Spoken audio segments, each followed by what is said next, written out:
Hello, my name is George Rojas, and I am a student in the MSOT program at Kaiser University in Fort Lauderdale campus.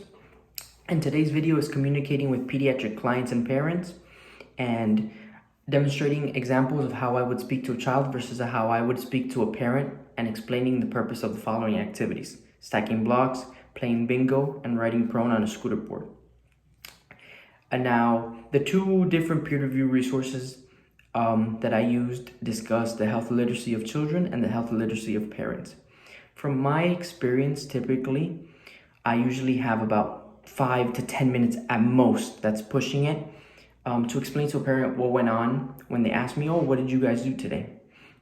Now, within those 10 minutes, I try to explain what I did in the session without throwing too much medical jargon, but explaining to them so that they fully understand what occurred during the session.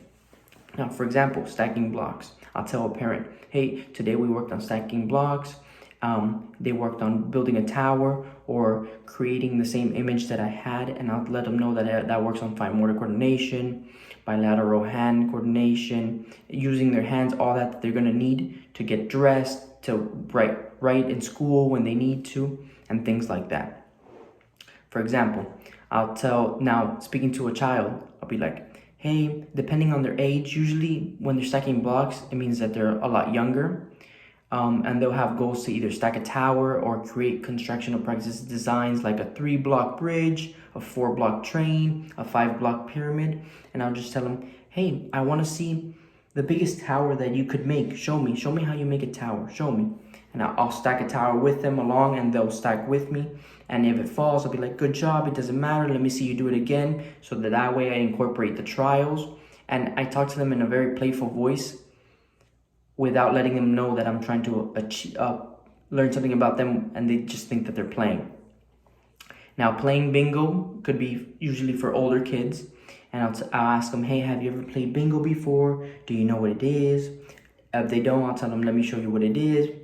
We're gonna grab this pack of balls, put it in a little thing that spins, and every time a ball comes out, it comes out with a number and a letter, and then we have this little card that shows each number and letter, and if you get them across in a row, if they say bingo, you win. And then we'll usually play, and I'll incorporate them in playing and them spinning the ball and things like that. And then now I'll speak to the parent and say, hey, today we played bingo. It's a great game to identify letters, identify numbers, familiarize themselves with that, what they look like, how to write it.